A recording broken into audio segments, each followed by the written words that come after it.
Samsung's latest flagship folding phone looks like it has been put on a diet. The result is a transformation into one of the thinnest and lightest devices available and radically changes how it handles for the better. The Galaxy Z Fold 7 measures 8.9mm thick and short, well within the realms of a standard smartphone if you ignore the camera bump on the back. It easily fits in a pocket but opens up to turn into a folding tablet just 4.2mm thick. But at $2000 you pay an awful lot for such a fancy device. It is an expensive, cutting-edge gadget that can, in theory, replace your phone, tablet, and PC in one pocketable device. If you think the pace of smartphone and flagship innovation feels somewhat ho-hum, you probably haven't seen or touched the new Samsung Galaxy Z Fold 7. This is one of the best design upgrades I have seen in a while, not because it's radically different to the Samsung Galaxy Z Fold 6 that came before it, because it isn't, but because it's so much better in all the ways that truly matter. I will start with the physical specs because they are the most remarkable thing about of this new handset, especially when compared with the Galaxy Z Fold 6 and yes, even the Galaxy S25 Ultra. Unfolded, the Galaxy Z Fold 7 is just 4.2mm thick, that's 1.4mm thinner than the Galaxy Z Fold 6. Folded, the Galaxy Z Fold 7 is 8.9mm, 3.2mm thinner and the Galaxy Z Fold 6 and only 0.7mm thicker than the Galaxy S25 Ultra. Think about that, this foldable, which when folded is hiding a gorgeous 8-inch display, is almost imperceptibly thicker than a single screen flagship device. Even the weight is impressive between versions. Samsung shed a whopping 24 grams and the Fold 7 is even 3 grams lighter than the Galaxy S25 Ultra. Yup, 2 screens and it's still lighter than the flagship. Perhaps that shouldn't be so surprising. When I hold the Galaxy Z Fold 7 up to the Galaxy S25 Ultra, the foldable is smaller than the Ultra, which is 162.8mm by 77.6mm, while the Galaxy Z Fold 7 when folded is 158.4mm by 72.8mm. Carrying the Galaxy Z Fold 7 is now like a holding secret. At a glance, it looks like a standard 6.5-inch smartphone. It's not until you take a closer look that you notice the seam down one edge and the hinge on the opposite side. Size and weight aside, the phone feels good in my hand because of the excellent materials. Its armor aluminum frame is covered front and back with Corning Gorilla Glass Ceramic 2. A substantial pill-shaped 3-camera array sticks out of the back. Whenever I put the phone down camera side first, it tips at an awkward angle. I guess that's the price I have to pay for a better imaging system. On the top edges, when you are holding the phone, are a pair of microphone holes, a vent, and a SIM slot. The bottom edges feature more microphone holes, a speaker slot, and the USB-C data and charging port. The tolerances here are quite something. The USB port appears to just barely fit in the space. The only buttons are the long volume rocker and the power or fingerprint reader and Gemini button. Samsung has re-engineered the hinge and it's noticeable. The phone is firmly closed when folded and has considerable but not overly resistant tension as you open it, and it snaps into position as a fully flat 8-inch tablet. Unfolding the phone, you are greeted with a flexible display surrounded by a roughly 2mm forgiving raised border that keeps the Fold 7 from making a metallic snapping sound when you close it. There is still a crease, but it's far less pronounced than what you see on the Galaxy Z Fold 6. That's due in part of the new teardrop-shaped screen fold hidden in the redesigned hinge, meaning the thin, flexible screen curves into a perhaps more forgiving teardrop shape when the phone is folded. This is likely what accounts for how it can more easily unfold to a nearly perfectly flat phone. I can only see whatever minimal crease remains at certain odd angles, and more so when the screen is off. To the touch, it's barely perceptible. The Samsung Galaxy Z Fold 7 is IP48 rated, which means it can handle a sustained dunk in fresh water, but I would keep it away from dust and sand. I ran my device under a tap with no ill effects. A wider and taller Z Fold means not one but two bigger screens. The cover display is now a 6.5-inch 21:9 display that is finally indistinguishable from a standard flagship phone display. Where the Galaxy Z Fold 6 has a 968 by 2376 resolution, the Z Fold 7 cover screen is an expansive 2520 by 1080 422 ppi 1 to 120 Hz AMOLED 2x screen. It has a punch hole for the 10 megapixel selfie camera, but it does not feature an under the screen fingerprint reader that's integrated with the power button. It's a lovely, bright screen that's now wide enough to more easily accommodate a more usable virtual keyboard and fully serviceable when you don't want to unfold and use the main display. Like the cover display, the main display is larger this year. It's now an 8-inch display from the Galaxy Z Fold 6's 7.6 inches. It's also got more pixels, jumping from 2160 by 1856 to 2184 by 1968. It's still QXGA Plus and supports the dynamic 1 to 120 Hz refresh rate.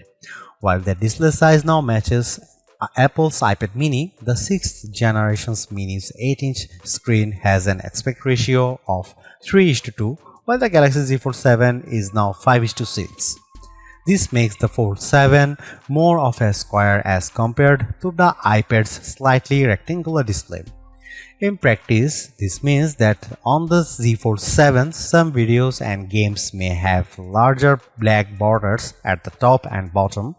It doesn't bother me, but you might want to see what Netflix looks like on the phone before placing your order. The main screen is big, bright and responsive. It was useful in bright sunlight and all motion looked fluid and smooth. I left it on the default setting, which lets the system adjust the refresh rate on the fly up to 120 Hz and down to 1 Hz, which is not as energy efficient as locking in at 60 Hz. Both screens are rated for a max brightness of 2500 nits. In our testing with the HDR enabled, we got up to 2245 nits on the main screen and 2060 nits on the cover screen. Those are admirable numbers and mean you shouldn't have any trouble viewing these displays in direct sunlight. To achieve the 4.2mm thickness, Samsung made some changes to the panel configuration, most notably dropping the digitizing layer that in the Galaxy Z Fold 6 offered support for specially tipped S Pens. I was initially pretty upset about this, but I did find that I could still draw with my finger. It's not as precise, but it's not terrible, and I can still use my finger to mark up images for generative editing and sketch to image. My doodles for the latter are not as good as those drawn with the S Pen, but the screen had no trouble interpreting my rough sketch and transforming it into a very realistic mouse. I can report though that while the S Pen or any digitizing stylus will not work, a classic dump capacitive complement stylus, one you can buy for $6 on Amazon, does work with the display. It won't record pressure or angle, but it makes it a lot easier to draw. The other thing you might notice on the new Galaxy Z Fold 7 display is the noticeably larger camera punch hole. It's not only bigger in order to accommodate a better 10 megapixel camera. It was just 4 megapixel on the Fold 6. The hole is also no longer covered with pixels, so it remains visible at all times. It's positioned a tiny bit more centrally along the top edge than the punch hole on the Google Pixel 9 Pro Fold's flexible display, on which the equally large hole is positioned towards the far right corner and is maybe a bit more out of sight. These things aside, I love this big multitasking screen, which has room for a couple of apps or large screen views of favorite apps like weather or maps. It's also a nice canvas for Gemini Live, which makes the most of the larger space. I also enjoyed drawing on it, streaming shows on Netflix and playing action games. The benefit of a flexible screen is that the Galaxy Z Fold 7 doesn't have to be only flat or folded, it can also be L-shaped, which I found useful when I was checking over an interview transcription which I recorded and used AI to transcribe on the fold. A 90-degree fold also proved useful for watching videos on one half of the screen while the rest of the fold served as a steady base. There was nothing much wrong with the Samsung Galaxy Z Fold 6's camera array. It has a nice 50 megapixel lens, a 10 megapixel and a 3x optical zoom, 10 megapixel, but I was very aware that this was a flagship class phone with a flagship level price, and it bothered me that the best camera array was reserved for Samsung's Ultra line. That is no longer the case. The Samsung Galaxy Z Fold 7 has a new camera system with two notable upgrades and one disappointment. Here's the full camera system: 200 megapixel wide camera, 12 megapixel ultra wide, 10 megapixel 3x telephoto, 10 megapixel cover screen, 10 megapixel main screen. The big news here is the new 200 megapixel sensor that, while similar to what's found in the Samsung Galaxy S25 Ultra, has been re-engineered to fit into the Galaxy Z Fold 7's super slim frame. Like most high megapixel smartphone cameras, this one defaults to a 12 megapixel shot, combining the information from multiple pixels for better clarity, contrast and colors. It does a nice job, but there is a very good reason to shoot at the full 200 megapixel. Doing so lets you crop into almost any picture detail without losing clarity. Here you can see some camera samples of the Samsung Galaxy Z Fold 7.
In the software space, the Samsung Galaxy Z Fold 7 is a harbinger of releases to come.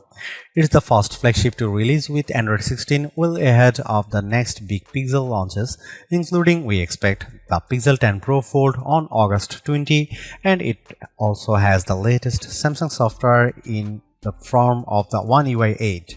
That former landmark is by Google design, with the tech giant rearranging its development flow to ensure that its big partners have these new releases in time for their latest flagship phones. As for the latter, Samsung just seems to be getting faster and more efficient at updating and improving its own Android overlay.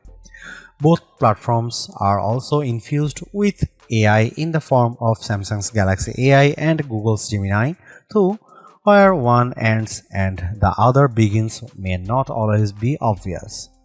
Broadly, Android is now as polished and useful as Apple's iOS. It has many of the same features including live updates in widgets, quick share, and endless customizations. It's also a fantastic partner for the Fold because the platform is optimized for the larger 8-inch screen, so things like mail, weather, and maps all appear built for the flexible display. Even Google Gemini Live is right at home on the Galaxy Z Fold 7's main display. One UI 8 brings things like the Now bar and Now brief, a compendium of all the things you need to know at any point in the day. It's well designed, accessible, and relatively useful. I check it because the Now bar is always greeting me on my lock screen with a good morning, good afternoon, or good evening, and it almost seems rude not to acknowledge it by digging into the details of my brief. When I tap to open it, I see a weather forecast, a calendar of events, news of interest, and music.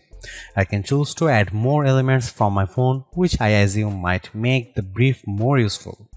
There is, of course, a lot of AI on this phone. Google handles the circle to search and Gemini site, and the rest of the AI found on the phone is Samsung Galaxy AI. At any point, I can long press the home screen button to launch a circle to search task.